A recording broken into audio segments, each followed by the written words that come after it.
Good morning, beloveds. Oh, it's going to be mostly cloudy today. There's possibility this afternoon for rain. I'm kind of excited and not too excited because, every time they've said that there's been a chance of rain, we haven't seen any. So, So, All right, it is September 13th. Our title is Immutable Laws. Our author is Josephine Holmes Curtis, which I believe is one of Ernest's nieces. So, there we go. And it was published in Science of Mind, September 1934. So, all right, immutable laws. The laws of nature. We know something about the laws of nature and how they work, and we are discovering more. We will always find that any law, insofar as we know about its manner of operation, always adheres to that manner of operation. With every law of nature, there is this procedure: impetus, direction, instigation on the part of the one using the law, and an exact response on the part of the law itself, bringing about a result which is exactly corresponds to the direction. The law of cause and effect. May we not say then that it is a law of laws to respond to cause producing effect? Can we not further postulate a parent law, which we call the law of cause and effect? But God is infinite spirit, the limitless conscious life of the universe, the one infinite person within whom we live. The law is simply a force. Everywhere we see effect. Effect is the only tangible thing with which we may deal, whether we call it a physical universe, body, physical objects, form, or condition. But there could not be effects without something to cause them, and in order for effects to come out of cause, there must be some way, method, or means in which this takes place.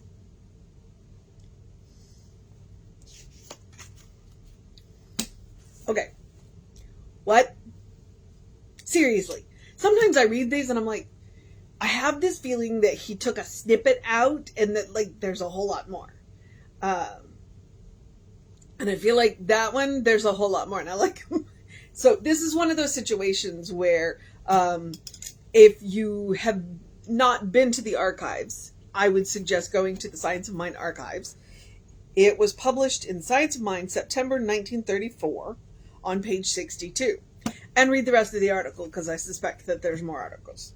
But, and I have a few thoughts swirling around. One, at one point, because we talk about we talk about the law of cause and effect, and we talk about the law of attraction, and this, that, and the other thing. And so there was one point where Jesse kind of said, you know what, here's the thing, there's just one law. All of the rest of the laws come from this one law. And I kind of feel like Josephine's saying the same thing. There's one law, okay? And that's mostly what we deal with is effects. Effects of. And that's one of the reasons why we talk about consequences. Because we are free to do what we want, but we are not free from the consequences of what we want and of what we do. And that's what she's talking about with the law of cause and effect.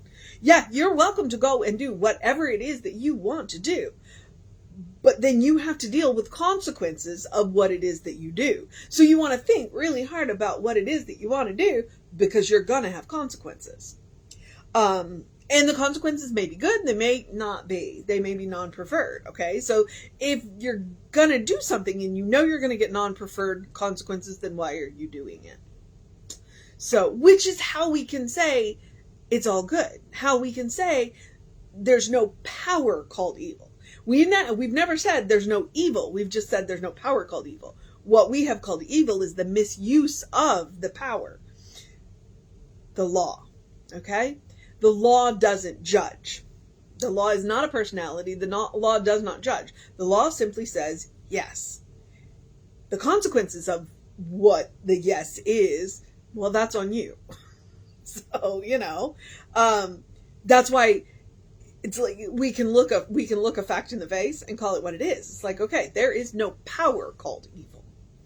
What evil is, but we've never said that there's not evil. Evil is the misuse of that power because it is an effect. Evil is an effect, and it is a very definite effect. Again, we've never said that there wasn't. We just have said there's not a power, because there can't be a power equal to God that is evil. System wouldn't work that way. Yeah, it would have been torn to shreds by now.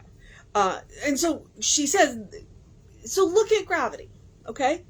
If I have my book sitting on the table and I push my book to a certain point, then gravity is going to pull that book off the table, okay? Is it gravity's fault? No, it was mine, because I pushed the book to the end of the table and overbalanced it. So I have to deal with the consequences of now I have to pick up my book. That's effectively what Josephine is saying.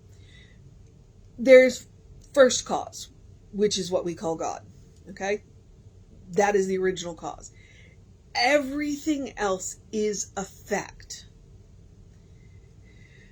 And so occasionally, when things get too messy, and we are so busy cleaning up effects, that really what we want to do is go back to first cause and start over again. Okay? I still think there was more in that article. I think she was making a point. I'm afraid that Dr. Mercer may have left the point out. I'm just like, yeah. Okay? But I would remind you, gravity doesn't judge. If you step off the edge of a cliff, then gravity is going to take you down to the ground, wherever the ground is. Gravity is not going to judge whether that was a good idea or not. Okay? It's the same thing with the law. It's not going to judge whether your action is good or not. It's simply going to do its job. You are the one who has to decide, are the consequences of your action worth it? Yeah? It's one of those things where I don't know if there's a mission today or not.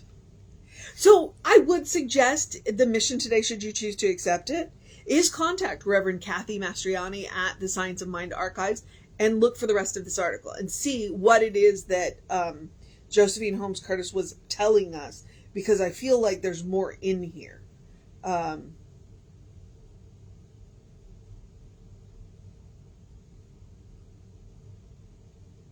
Because I just feel like it's a little short. I do. All right. So, Science of Mind from September 1934, page 62, Josephine Holmes Curtis. See if there's more in that article and read the rest of the article. That's the mission today, should you choose to accept it. Whether or not I get around to it, we'll see. My days are kind of packed. So, I'm hoping today I need a little breathing room tonight. So, yesterday was a very busy day. It was a good day, but it was a very busy day. All right.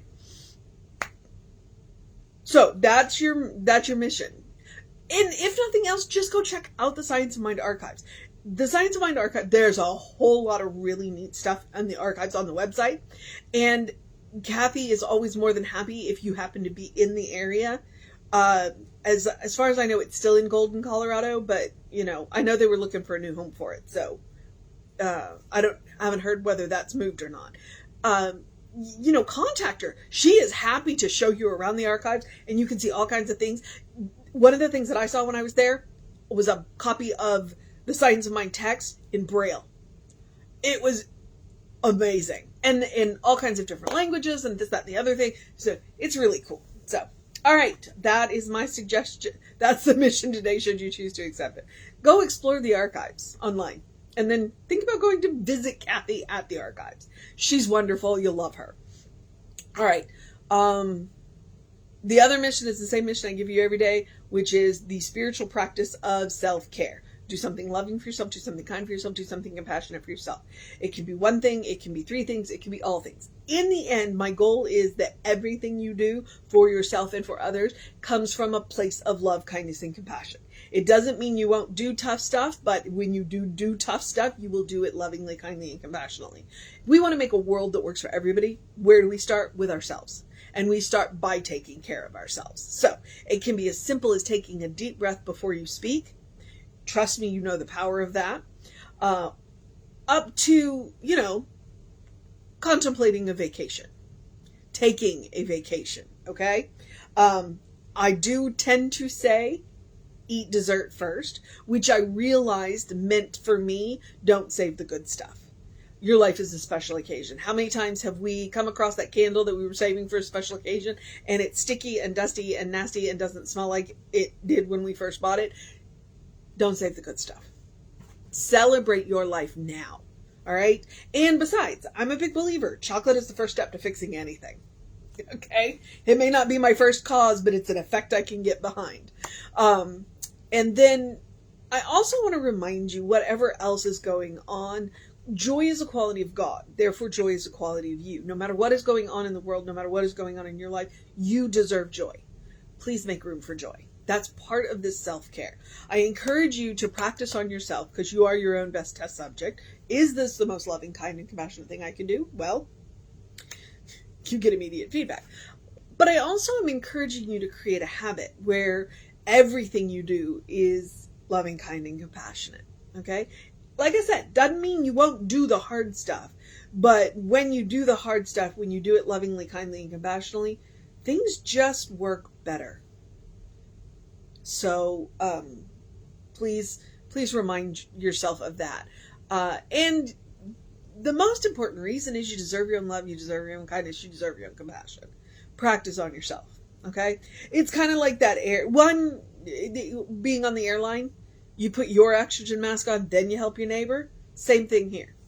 The more loving, kind, and compassionate you can be with yourself, it opens up the possibility of being loving, kind, and compassionate with everybody. I know a lot of times it's easier to practice on people that you love, but what about the people that you don't? The people that you'd rather not be around? Well, if you practice on yourself, love your neighbor as you love yourself, practice on yourself. All right. Yeah. I don't know where I just went there. The rest of the suggestions. Do something to engage your mind and your body, whatever that looks like for you. Drink plenty of water.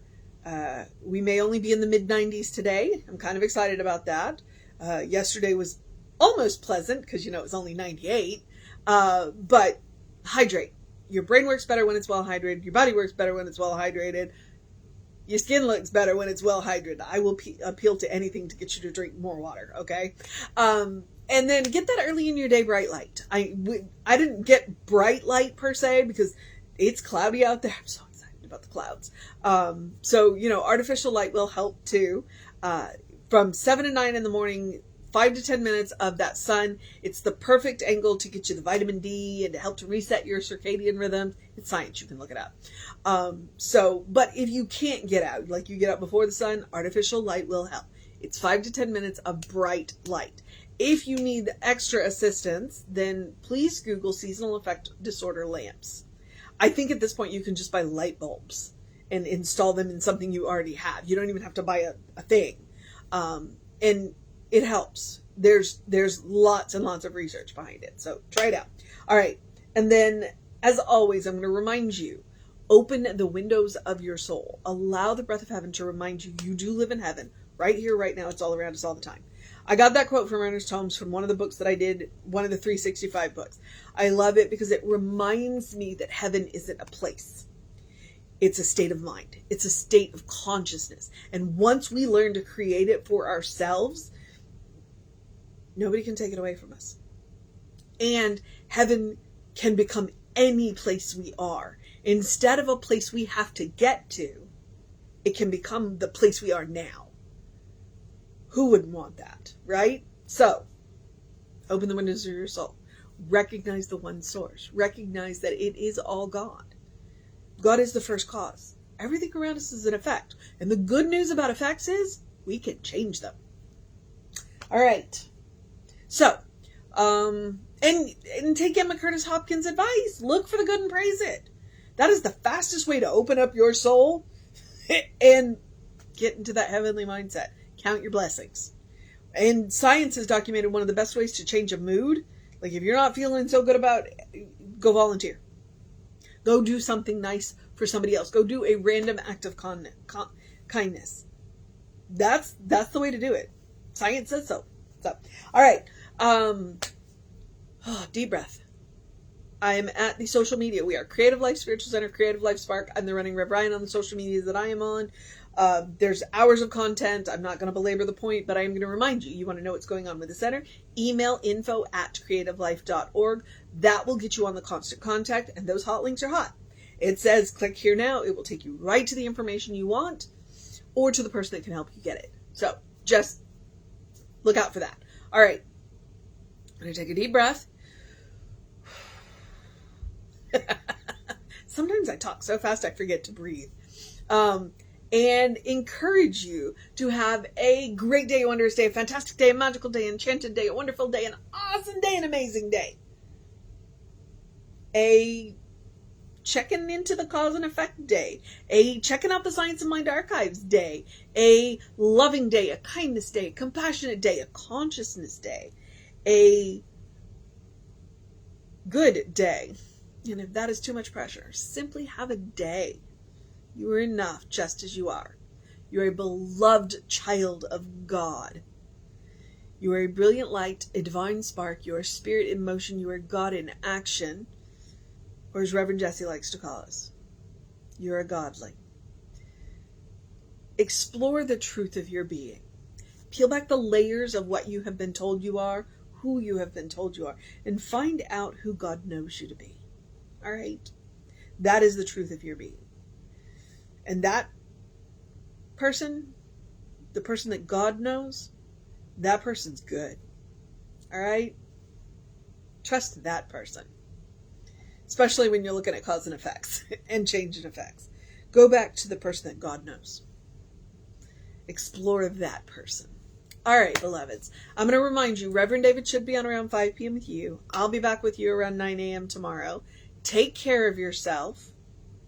Know that you are loved, and I will see you next time.